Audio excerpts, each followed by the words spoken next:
Hi అండి, welcome to జ్యోతిస్ kitchen. ఈరోజు పప్పుచారులోకి మంచి కాంబినేషన్ ఫిష్ ఫ్రై చూపించబోతున్నానండి.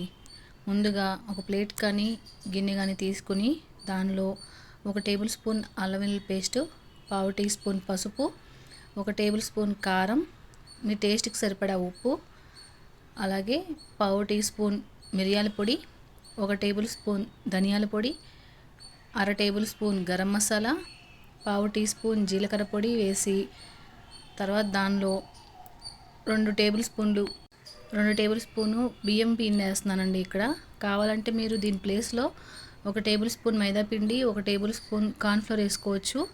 మా ఇంట్లో అవి వాడటం తక్కువ అండి, అందుకే నేను ఇక్కడ బియ్యం పిండి తీసుకున్నాను. తర్వాత దానిలో 2 గరిటెల నూనె వేసుకోవాలండి. తర్వాత ఇది కొంచెం కలిసేలాగా కొంచెం నీళ్ళు పోసుకుని కలుపుకోవాలి. ఫిష్ ముక్కలకి చక్కగా పట్టేలాగా కలుపుకోవాలండి. మరీ లూజ్గా కాదు, మరీ టైట్గా కాదు, మీడియం ఇలా వీడియోలో చూపించిన విధంగా కలుపుకొని పక్కన పెట్టుకోవాలి. తర్వాత చాప ముక్కల్ని కళ్ళుప్పు వేసుకుని కడుక్కుని బాగా పక్కన పెట్టేసుకోవాలండి. ఈ పక్కన పెట్టుకున్న చాప ముక్కల్ని ముందుగా మనం ప్రిపేర్ చేసుకున్న మసాలాకి బాగా పట్టించాలి. మసాలా ఫిష్ ముక్కలకి పట్టించిన తర్వాత అన్నీ కలుపుకొని 1-2 గంటల పాటు ఫ్రిడ్జ్లో పెట్టేసుకోవాలండి. బయట విడిగా పెట్టుకున్నా పర్లేదు, లేదంటే ఫ్రిడ్జ్లో పెట్టుకున్నా పర్లేదు.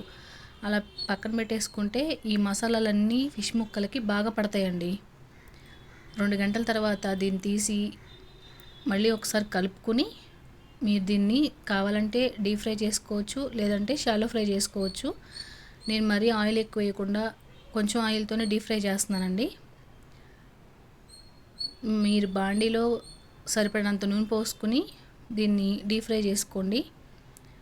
ముక్కల్ని అటు ఇటు మీడియం ఫ్లేమ్లో పెట్టుకుని అటు ఇటు తిప్పుకుంటూ చక్కగా వేయించుకుంటే పప్పుచారులోకి super combination fish fry ready అయిపోతుందండి.